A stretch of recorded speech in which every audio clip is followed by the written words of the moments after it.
कभी कभी एक माँ का भरोसा पूरी दुनिया की सोच बदल देता है। यह कहानी है थॉमस एल्वा एडिशन की। वह बहुत ही क्यूरियस बच्चा था। वह हर चीज़ को लेकर सवाल पूछता रहता था। ये क्यों होता है, ऐसा क्यों होता है, ये कैसे चलता है। उसके सवाल कभी ख़त्म ही नहीं होते थे।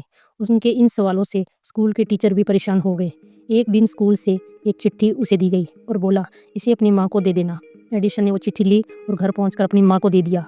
उसकी माँ नैन्सी एडिशन ने जब इस चिट्ठी को खोला तो कुछ पल चुप रही, लेकिन उसकी आंखों में आंसू थे और चेहरे पर मुस्कुराहट थी। एडिशन ने पूछा, माँ इसमें क्या लिखा है? माँ बोली, इसमें लिखा है कि तुम्हारा बेटा तो बहुत ही होशियार है, ये स्कूल उसके लायक नहीं है। हमें खेद है कि हम उसे सिखा सकते, आप खुद ही इसकी शिक्षा संभालिए। एडिशन खुश हो गया। उस दिन से उसकी माँ ही उसकी टीचर बन गई।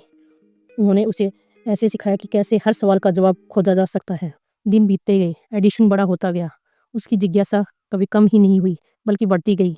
वह कभी तार जोड़ता, कभी बैटरी बनाता, कभी बल्ब का फिलामेंट बदलता। लोग उसे पागल कहते, पड़ोसी कहते बस चीज़ें चलाता बुझाता रहेगा। लेकिन उसकी माँ कहती, थॉमस तुम वही करो जो बाकी लोग करने से डरते हैं। हजारों कोशिशों के बाद आखिरकार उसने बल्ब जलाया। अंधेरे से उजाला भर गया। कई साल बाद जब उसकी माँ इस दुनिया में नहीं रही तो एडिशन अपनी पुरानी अलमारी साफ कर रहा था, तो उसे वह पत्र मिला। उसमें लिखा हुआ था कि आपका बेटा मानसिक रूप से कमज़ोर है। एडिशन रोया, लेकिन उसके रोने में गर्व था, क्योंकि उसकी माँ ने हार नहीं मानी थी और उसे कमज़ोर से महान बना दिया। अगर उस दिन उसकी माँ यह विश्वास नहीं रखती तो वह शायद नहीं कर पाता। एक माँ का विश्वास ही बच्चे की असली ताकत होती है, जो इसे गिरकर दोबारा खड़ा होने में मदद करती है। अगर दुनिया ना कहे तो माँ की आवाज़ सुनो, वो हमेशा हाँ ही कहेगी।